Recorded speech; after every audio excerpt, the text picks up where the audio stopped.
राहुल गांधींच्या चातुर्ंगी गुंज कार्यक्रमावर मुख्यमंत्री फडणवीसांनी टीका केली। एकीकडे महिला आरक्षणाला विरोध करता दुसरीकडे विद्यार्थिनींशी संवाद साधता राहुल गांधींची भूमिका दुटप्पी आहे अशी टीका फडणवीसांनी केली आहे। काँग्रेस हा दिशाहीन पक्ष आहे आणि अलीकडच्या काळामध्ये त्या पक्षामध्ये भोलगेवडे लोक घेवड्यांचा पक्ष तो झालेला आहे। बोल बच्चन रोज करायचे आणि टीव्हीच्या माध्यमातून रेलेव्हंट राहायचं एवढंच काम त्यांचं आहे। जमिनीशी टच संपलेला आहे। केवळ स्टेटमेंट देणं एवढ्यापुरता हा पक्ष मर्यादित। नागपुरात फडणवीसांनी जेन्झींसोबत संवाद साधलेला आहे। 10,000हून अधिक तरुणांची कार्यक्रमाला उपस्थिती होती। मुख्यमंत्री फडणवीसांनी या कार्यक्रमात तरुणांशी संवाद साधताना जुने किस्से सुद्धा सांगितले। मुख्यमंत्री देवेंद्र फडणवीसांनी आज नागपुरात जेनझी तरुणांसोबत संवाद साधलाय। या कार्यक्रमासाठी 10,000हून अधिक तरुणांनी हजेरी लावली होती। नागपूरच्या रेशीमबाग मैदानात या भव्य दिव्य सोहळ्याचं आयोजन करण्यात आलेलं। या कार्यक्रमावेळी 4,000 ढोल ताशा वादकांनी एकाच वेळी वादन करून नव्या रेकॉर्डची नोंद केली आहे। कार्यक्रमाला तिलक वर्मा, दिव्या देशमुख आणि दिलीप गावित या खेळाडूंनी देखील हजेरी लावली होती। मुख्यमंत्री फडणवीसांनी या कार्यक्रमात तरुणांसोबत संवाद साधताना जुने किस्सेही सांगितले। हमारे संविधान ने लोकतंत्र दिया है और इस लोकतंत्र की खूबी यह है कि जो देवेंद्र फडणवीस कभी ये भी नहीं सोच सकता था कि वो कॉर्पोरेटर बनेगा, वो मुख्यमंत्री के पद तक पहुंचा। गुजरात के रेलवे स्टेशन पर चाय बेचने वाला बच्चा देश का प्रधानमंत्री बन गया। तो ये ताकत भारत के संविधान की ताकत है, ये भारत के जनतंत्र की ताकत है, ये भारत में हमारी युवा शक्ति की ताकत है। मेरी तो जो शुरुआत हुई, मैं 18 साल का था और जिस समय विद्यार्थी परिषद ने तय किया कि हमारे श्रीनगर के लाल चौक पर भारत का तिरंगा फहरता नहीं था और विद्यार्थी परिषद के हम 10,000 लोगों ने तय किया कि हम लोग जाएंगे और लाल चौक पर भारत का तिरंगा फहराएंगे। मैं 20 साल का था जिस समय राम जन्मभूमि आंदोलन में मैं प्रयागराज गया, वहां से अयोध्या की तरफ गया और उस समय एक प्रकार से पहली बार गोली चलती कैसी है मैंने देखी। हमारे ऊपर गोली चली, डंडे बरसे और बाद में हमको अरेस्ट किया। तो 20 साल की उम्र में सेंट्रल जेल बदायूं में 18 दिन था मैं। मुंबई महापालिकेमध्ये भाजपच्या नगरसेवकांमध्ये अंतर्गत गटबाजी निर्माण झाली आहे का असा प्रश्न उपस्थित केला जातोय। कारण पालिकेतील पक्षांतर्गत गटबाजीची दखल भाजपच्या वरिष्ठ नेतृत्वाने घेतल्याची माहिती सूत्रांनी दिली आहे। मुंबई महापालिकेत भाजपच्या नगरसेवकांमध्ये अंतर्गत वाद निर्माण झालाय का असा प्रश्न आता निर्माण होऊ लागलाय। कारण पालिकेतील पक्षांतर्गत गटबाजीची दखल भाजपच्या वरिष्ठ नेतृत्वाने घेतल्याची माहिती सूत्रांनी दिली आहे। त्यामुळे राजकीय वर्तुळात चर्चांना उधाण आलंय।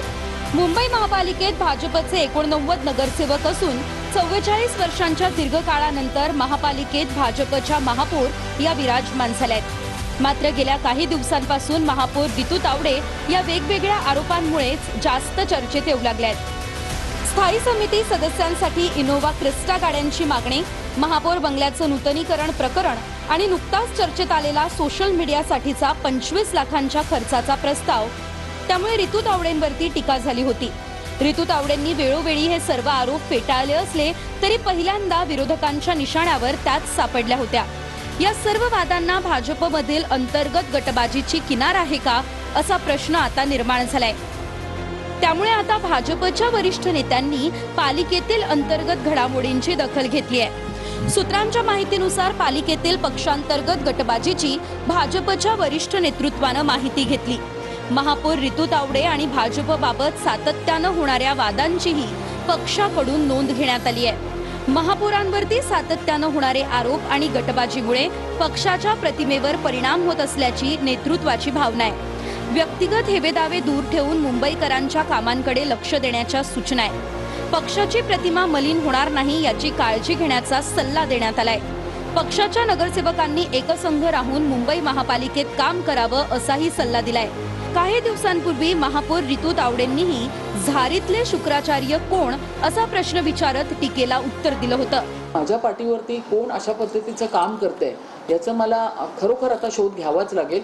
पण असे म्हणूनच मी तो शब्द वापरला की या पद्धतीने झारीचे शुक्राचार्य जे आपल्याला दिसत नाहीये, जे आपले वाटतात पण ते आपले राहून अशा पद्धतीने त्रास देण्याचा प्रयत्न करत असतात, तर ह्यांना आता शोधण्याची आता फार गरज आहे आणि ते शोधायला मी सुरुवात केलेली आहे. त्यामुळे भाजपमधील या अंतर्गत गटबाजीची चर्चा रंगली होती.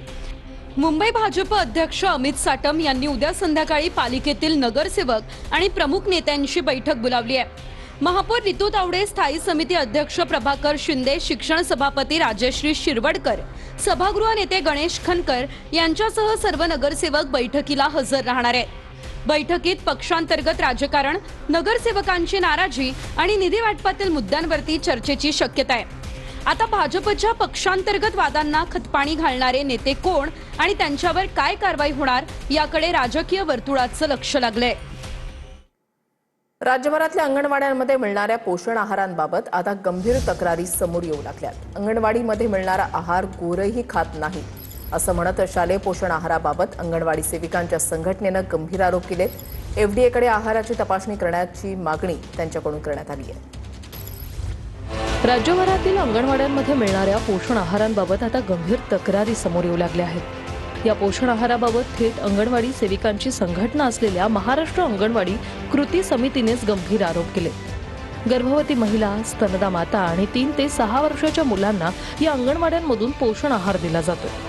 मात्र मागच्या 6 ते 7 वर्षापासून तांदूळ, डाळ, खिचडी, शिरा या आहाराबाबत तक्रारी आहेत. जेवणासाठी दिल्या जाणाऱ्या खिचडीला वास येतो, कमी साखरेचा शिरा बेचव लागतो, वाटाणा आणि भरडा शिजत नाही, अशा अनेक तक्रारी आहाराबाबत येऊ लागल्या आहेत. त्यामुळे हा आहार गुरेही खात नाही अशी तक्रार महाराष्ट्र अंगणवाडी कृती समितीने केली आहे. या आहाराची तपासणी एफडीए मार्फत करण्यात यावी अशी मागणीही कृती समितीने केली आहे.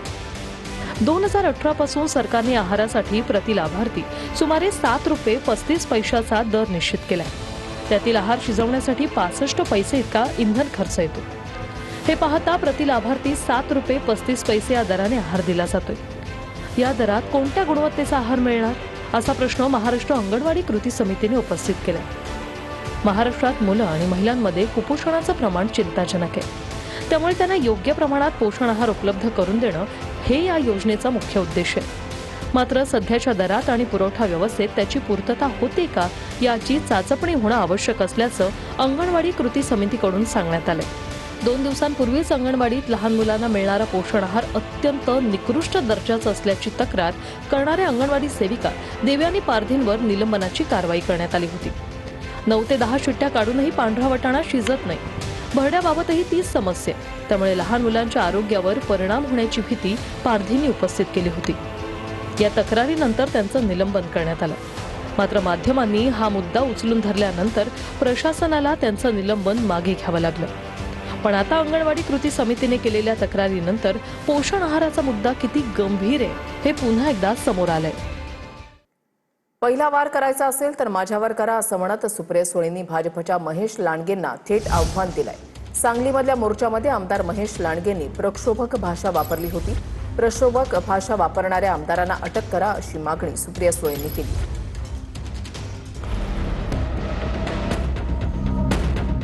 सांगलीतील मोर्चात सत्ताधारी पक्षाचे आमदार महेश लांडगे यांनी प्रक्षोभक भाषण केलं होतं.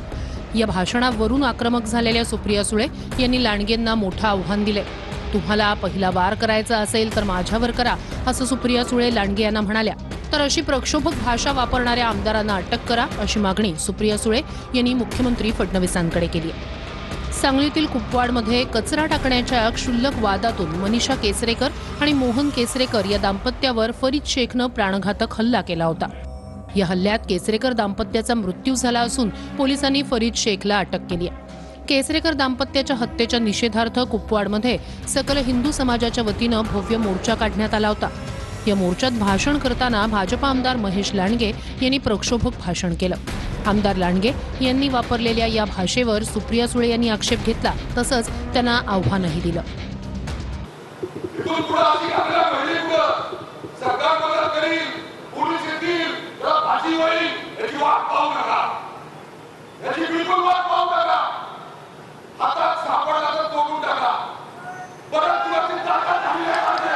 माझी हात जोडून देवेंद्रजींना विनंती आहे की अशा आमदारांना आवरा.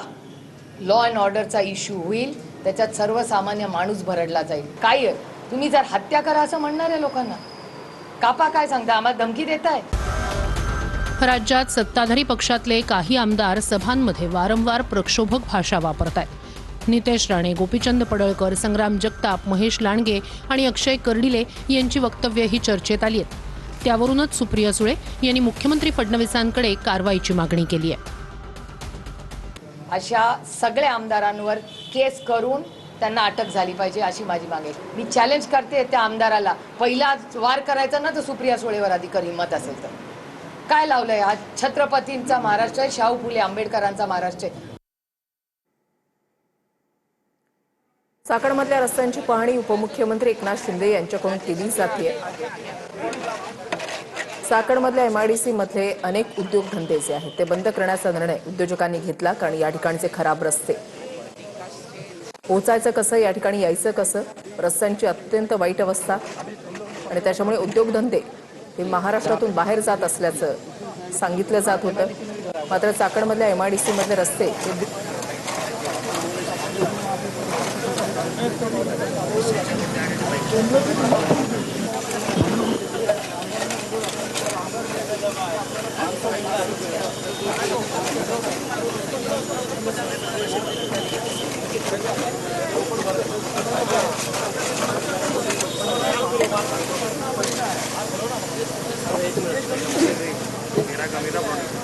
आप यहाँ पे नीचे बैठ, हाँ मैं नीचे बैठ जाइए,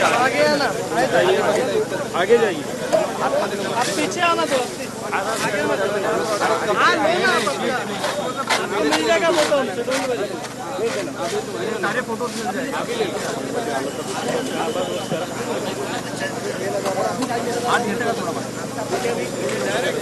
वीस कंपन्या स्थलांतरित होण्याची घोषणा केल्यानंतर प्रशासनाने खरं तर ते उचलले आपल्याला पाहायला मिळते. कारण की ज्या पद्धतीने पाहायला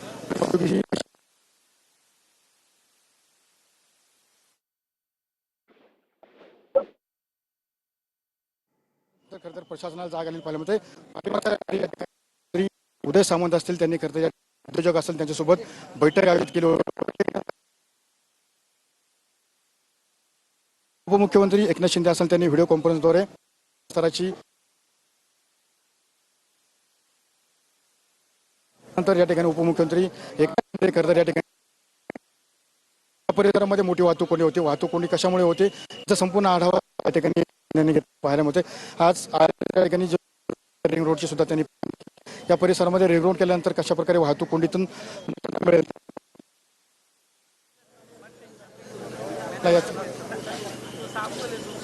एकनाथ शिंदेकडून चाकण MIDC मध्ये रस्त्यांची पाहणी या ठिकाणी केली जाते. उदय सामंत यांनी याआधी देखील या रस्त्यांची पाहणी केलेली होती, ज्यावेळेला उद्योजकांनी निर्णय घेतला होता की रस्त्यांच्या दुरवस्थेमुळे या ठिकाणाहून उद्योग जो आहे तो दुसरीकडे नेला जात आहे असं त्यांच्याकडून सांगण्यात आलेलं होतं. आणि त्याच्यानंतर मंत्र्यांकडून या रस्त्याची पाहणी देखील करण्यात आलेली होती. उदय सामंत यांनी या ठिकाणी येत रस्त्यांची पाहणी केलेली होती, खड्डे बुजवण्याचे निर्देश जे आहेत ते दिलेले होते. त्याच्यानंतर उपमुख्यमंत्री एकनाथ शिंदे यांनी आधुनिक तंत्रज्ञानाच्या आधारे खड्डे जे आहेत ते बुजवले जावेत, रस्ता चांगला केला जावा या संदर्भातले आदेश दिलेले होते. आणि आता या खड्ड्यांची नेमकी अवस्था काय, या रस्त्याची अवस्था नेमकी काय आहे, खड्डे बुजवले गेलेले आहेत की नाही, कशा पद्धतीनं काम सुरू आहे, याची पाहणी आता उपमुख्यमंत्री एकनाथ शिंदे यांच्याकडून केली जाते.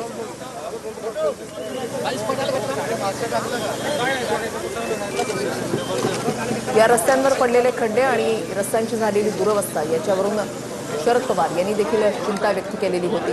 त्यांनी सुद्धा सरकारला एक पत्र लिहिलेलं होतं. मुख्यमंत्र्यांना एक पत्र शरद पवारांकडून लिहिण्यात आलेलं होतं. या रस्त्याच्या दुरवस्थेची पाहणी विरोधकांकडून देखील करण्यात आली.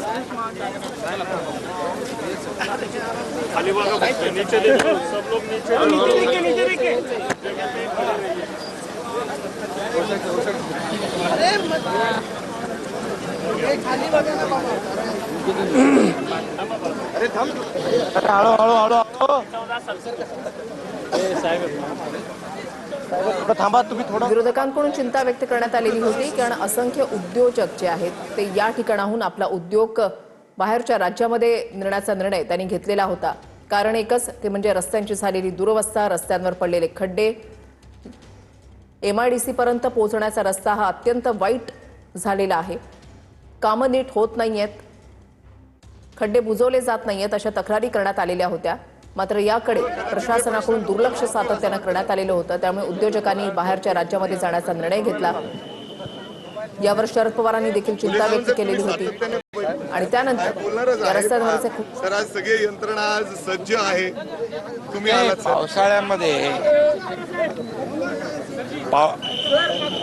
पावसाळ्यामध्ये डांबराचे पॅच मारता येत नाही अगदी सर. आणि डांबर आणि पाण्याचं वैर आहे, त्यामुळे ते टिकत नाहीत. त्यामुळे हे आपण जे जिओ पॉलिमर टेक्नो पॅच आहे, हे जे आहे अर्ध्या पाऊण तासामध्ये पूर्णपणे, आता बघा तिथं तो खड्डा आता आपल्याच लोकांनी मला सांगितलं अर्ध्या तासापूर्वी भरलेला आहे. आता अर्ध्या तासापूर्वी भरलेला खड्ड्या याच्यावरून गाडी जाते. बरं. त्यामुळे हे ताबडतोब इमिजिएट जे आहे हे ठीक से प्लेन करो. सर हे ठाण्यामध्ये पहिल्यांदा आपण केलं, ठाण्यामध्येही केलं, नाशिक रोडलाही केलंय आणि मुंबई गोवा हायवेवर जेव्हा गणपती उत्सव होते त्यावेळेस देखील ही टेक्नॉलॉजी आपण वापरली. जिओ पॉलिमर टेक्नो पॅच आहे, त्याचबरोबर M60चं RMC विथ हार्डनर आहे.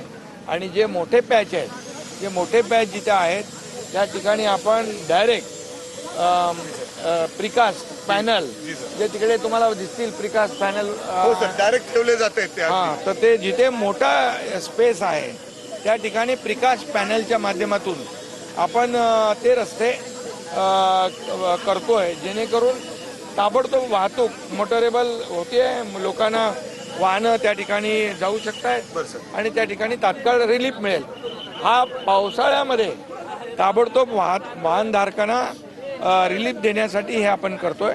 परंतु परमनंट आपल्याला जे आहे याचं इंटिग्रेटेड सोल्युशन या ठिकाणी करण्याचं प्लॅनिंग देखील केलेलं आहे. प्रिकास्ट पॅनल म्हणजे काय? प्रिकास्ट पॅनलचं काय असेल? तुम्हाला भेटणार आहे प्रिकास्ट पॅनल म्हणजे रेडीमेड कॉन्क्रीट रस्ता. रेडीमेड कॉन्क्रीट जो रोड करतो आपण ना, कॉन्क्रीटचं एवढं झाड, त्याच्यात आपण प्रिकास्ट पॅनल बनवतो. आणि ते प्रिकास्ट पॅनल जे आहेत ते आपण ती डायरेक्ट ट्रेलरमधून आणून या ठिकाणी अंतरल्यानंतर डायरेक्ट कॉन्क्रीटचा रस्ता तयार जसा होतो तसा तो रस्ता होतो. आता काही जे 200-300 पॅनल जे आहेत हे इथे ट्रेलरवर आणलेत. परंतु आता जिथं एका ठिकाणी जागा PNGचं काम चालू आहे त्या ठिकाणी आपण त्यांना सांगितलं इथंच जागा द्या आणि इथं हे प्रिकास्ट पॅनल तयार करा. जिथं जिथं लागेल, जिथे ज्या मोठे पॅचेस आहेत, इथे असे छोटे छोटे खड्डे नाहीत, मोठे आहेत, त्या ठिकाणी ते प्रिकास्ट पॅनल तिथे अंतरून रस्ता बनवता येतो. सर आपण गोवा मार्गावरती कशा प्रकारे काम केलं आणि या ठिकाणी कसं काम केलं? भूमिकेत आहेत की आम्ही जाऊ म्हणून? कंपनीच्या मालकांची माझं चर्चा झाली, उद्योग मंत्री बोललेले आहेत, त्यांना यामधून मोठा दिलासा मिळेल. त्यांना यामध्ये मोठ्या प्रमाणावर हा खड्ड्यांचा, कचऱ्याचा आणि विजेचा जो प्रॉब्लेम आहे हा सगळा दूर होईल. आणि ज्या एजन्सी ज्या आहेत याच्यामध्ये MIDC आहे, याच्यामध्ये PMRDA आहे, याच्यात PWD आहे, MSSIDC आहे. हे सगळी जी काय आपल्या संस्था आहेत त्यांचा एक नोडल ऑफिसर, एक अधिकारी म्हणून आपण जिल्हाधिकाऱ्यांना त्याची नेमणूक मुख्यमंत्र्यांनी केलेली आहे. तो GR देखील काढलेला आहे. आणि त्यामुळे त्यांच्या अध्यक्षतेखाली हे संपूर्णपणे, इथं ड्रेनेज नाही आहे, स्टॉर्म वॉटर ड्रेनेज नाही, इथे फुटपाथ नाही आहेत, इथं खालून रस्त्याच्या खालून पाणी जात आहे, रस्त्याच्या बाजूनी ड्रेनेज नाही आहे, फुटपाथ नाही आहे.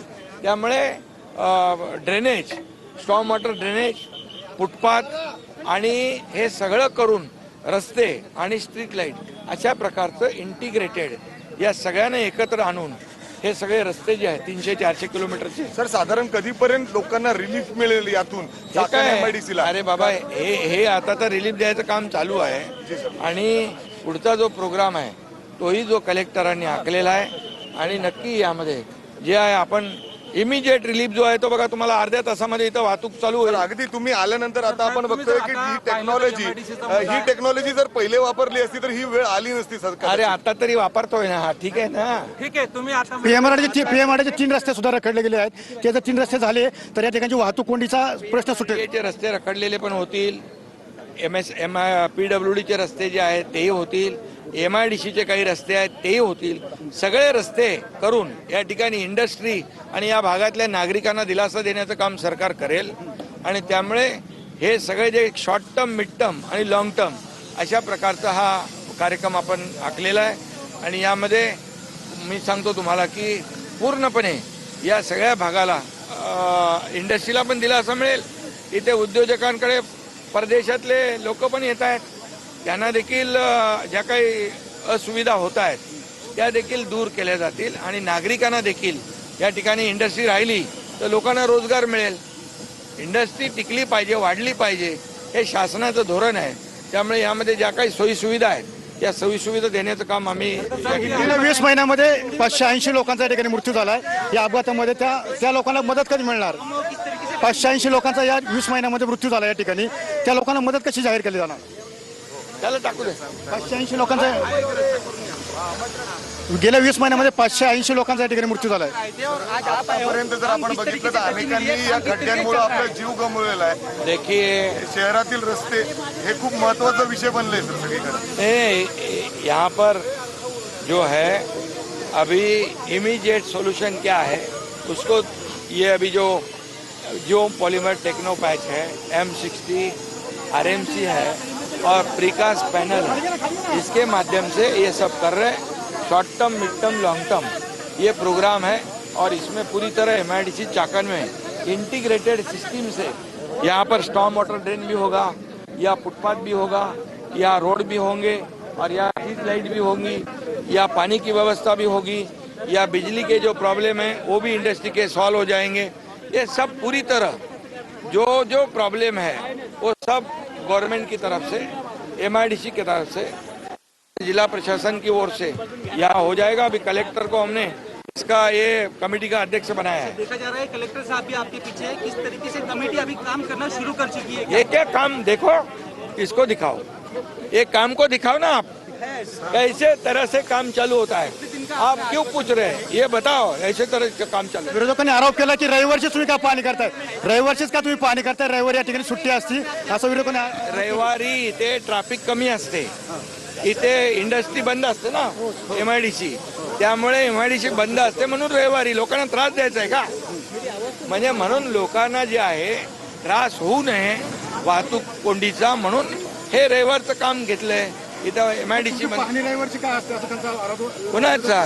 विरोधकांचा. अरे जाऊ दे बाबा, विरोधकांना सांगतो तुम्ही पण या इथे मदत करा लोकांना. जल्दी प्रॉब्लम सॉल्व किया जाएगा. लगभग आपके हिसाब से कितने महीने लग जाएंगे ये पूरे रास्ते जो है ठीक ठाक होने में? देखिए अभी तो ये जो गड्ढे हैं वो खड्डे तो हम तुरंत कर रहे हैं फटाफट. ये खड्डा एक बार अभी भरने के बाद इस पर खड्डा नहीं गिरेगा बारिश खत्म होने तक. समझ गया की नाही? सर ज्या पद्धतीने आज तुम्ही वेगाने लक्ष दिले आहे, इतर गोष्टी सुद्धा आहे sir. Traffic jam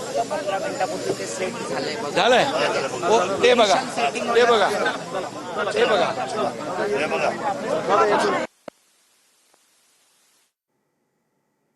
Chakan MIDC मध्ये रस्त्यांची पाहणी करण्यासाठी आज उपमुख्यमंत्री एकनाथ शिंदे, उद्योगमंत्री उदय सामंत सुद्धा आलेले आहेत. आज रविवारचा दिवस आणि MIDC बंद असल्यामुळे इथे गर्दी कमी असते, ट्रॅफिक कमी असतं आणि त्यामुळेच रस्त्यांच्या दुरुस्तीचं सुरू असलेलं काम आणि त्याची पाहणी करण्यासाठी शिंदे आलेत.